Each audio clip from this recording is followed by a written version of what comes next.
एक शाम प्राची टीवी पर सीरियल देख रही होती है। तभी उसकी सास वहां आती है।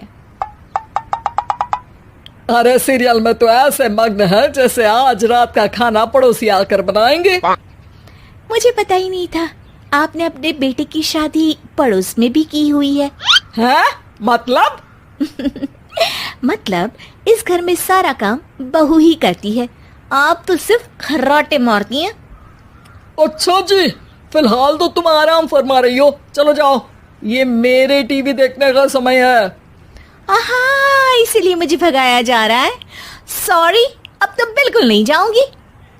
प्राची की इस बात पर दोनों सास बहू के बीच टीवी रिमोट के पीछे बच्चों जैसे छीना झपटी शुरू हो जाती है, जिसके बीच श्लोक भी काम से घर वापस आ जाता है। हाँ, आज मेरी चूहे बिल्ली की जोड़ी किस बात पर झगड़ रही है? अरे तेरे बीवी मुझे टीवी ही नहीं देखने दे रही। अरे तुम्हारी मम्मी मुझे खाना बनाने के लिए फोर्स कर रही है। अरे वाह, ऐसे बेतुके रीजन पर तो बच्चे भी झगड़ा नहीं करते। अरे मुझे कुछ मत बोल, सब इसने ही शुरू किया है। हाँ हाँ, जैसे आप तो बहुत दूध की धूली है ना। अरे बस, दोनों चुप। प्राची जाओ, खाने की तैयारी करो। और माँ तुम छोड़ो, तुम्हें क्या बोलूं, शांति से अपना सीरियल देखो, मुझे दोबारा लड़ने की आवाज सुनाई नहीं देनी चाहिए। ऐसा बोलकर श्लोक वहां से चला जाता है, जिसके पीछे पीछे प्राची भी कुछ न कुछ बड़बड़ाते हुए रसोई में चली जाती है। हाँ हाँ, सासू जी को तो कुछ बोलेंगे ही नहीं, बस मुझ पर ही हुक्म चलता है, खाना बनाओ, जैसे मैं इनके घर में खाना बनाने के लिए आई हूँ। इसी तरह शाम बीतती है और रात को श्लोक और प्राची की सास खाना खाकर सोने चले जाते हैं, लेकिन प्राची गुस्से में कुछ खाए बिना काम में ही लगी रहती है। इस घर में किसी को घंटा फिक्र नहीं पड़ता, मैं खाऊं या भूखी रहूं। प्राची कुछ देर के लिए रसोई से बाहर जाती है और जैसे ही वापस आती है तो वहां दूध का भरा ग्लास देखकर हैरान रह जाती है। फिक्र पूरी है, बस दिखाना नहीं है।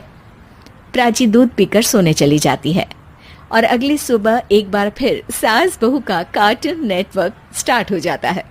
ये तुमने ही किया है। अरे अजीब जबरदस्ती है, मैं बोल रही हूँ मैंने कुछ नहीं किया। दोनों ने मिलकर पूरे घर को पागल खाना बनाया हुआ है। यहाँ कोई नॉर्मल इंसान तो रह ही नहीं सकता, इसीलिए अब पड़ोसी क्या रिश्तेदार भी घर आने से कतराते हैं। और सुन बेटे, तू भी चंगा, तेरी माँ भी चंगी, तेरी बीवी भी चंगी, रिश्तेदार। हाँ जी, आपको नहीं पता क्या, गंगाधर ही शक्तिमान है, रिश्तेदार ही। हाँ हाँ, बस समझ गया। कभी जानवरों जैसे लड़ेंगी तो कभी जुगलबंदी करेंगी। भाई मैं आप दोनों के बीच में नहीं फंसना चाहता। सास बहू की इस मनमौजी जोड़ी से परेशान होकर श्लोक अपना सिर खुजलाता वहां से चला जाता है। चलो अब मैं भी कीर्तन में जा रही हूँ। इस पर जैसे ही सास कमरे में अपना पर्स लेने जाती है तो वहां नाश्ते की प्लेट रखी देख मुस्कुराने लगती है और नाश्ता करके घर से बाहर निकलते हुए कुछ पैसे टेबल पर रख जाती है, जिसके कुछ देर बाद सिलेंडर वाला घर आता है। ओ मोरी मैया, मैं सिलेंडर के बारे में तो बिल्कुल भूल ही गई थी। घर खर्च के सारे पैसे भी मम्मी के पास है और श्लोक से बोला तो उल्टा 4 बात सुनाएंगे। प्राची ये सोच ही रही होती है कि अचानक उसका चेहरा चमक उठता है और वो घर में आकर इधर उधर देखने लगती है। तभी उसकी नजर टेबल पर रखे पैसों पर पड़ती है, जिन्हें वो सिलेंडर वाले को दे देती है। ये सब श्लोक देख लेता है। अच्छा बेटे, इतना बड़ा घोटाला, सबके सामने मैं तेरी दुश्मन और पीठ पीछे तेरी मेरी यारी। इस पर श्लोक एक प्लान बनाता है और शाम को सब एक साथ बैठे होने पर बोलने लगता है। माँ, तुम दोनों की बहुत लड़ाई होती है, इसलिए मैं सोच रहा हूँ कि प्राची को उसके घर छोड़ाऊं, इससे वो भी खुश रहेगी और तुम भी। अचानक श्लोक की ये बात सुनकर सास बहू शौक से उसकी तरफ देखती है। अरे ऐसे कैसे घर छोड़ाओगे, मुझे कहीं नहीं जाना। अरे तुमने बोला नहीं पर मैंने सुन लिया, तुम्हें मम्मी के साथ रहना अच्छा नहीं लगता, मुझे पता है। अरे वाह, अरे जब बहू खुद कुछ काम बोले तो वो तुझे सुनता नहीं, और अब जो इसने बोला ही नहीं वो तू समझ गया। जब उसे नहीं जाना तो फिर जबरदस्ती क्यों कर रहा है? अच्छा, फिर आपको मौसी के घर छोड़ाता हूँ, बस अब आप दोनों एक घर में एक छत के नीचे नहीं रह सकती। मैं इस टॉम एंड जेरी की जोड़ी को और नहीं झेल सकता। है? ऐसे कैसे नहीं रह सकते? तुम्हें इतनी दिक्कत है तो तुम्हारा बोरिया बिस्तर पैक कर देती हूँ, लेकिन मम्मी जी कहीं नहीं जाएंगी। बिल्कुल यही सुनना था मुझे। अगर दोनों में इतना ही प्यार है फिर हर वक्त ये लड़ाई का नाटक क्यों करती हो?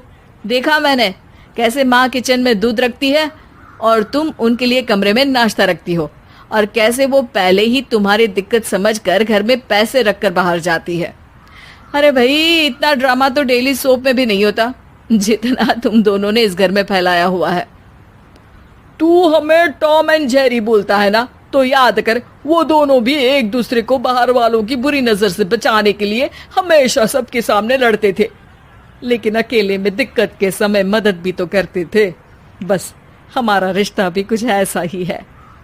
और वैसे भी अगर सास बहू में तू मैं नहीं होती तो दुनिया वालों को कहानियां कैसे मिलेंगी?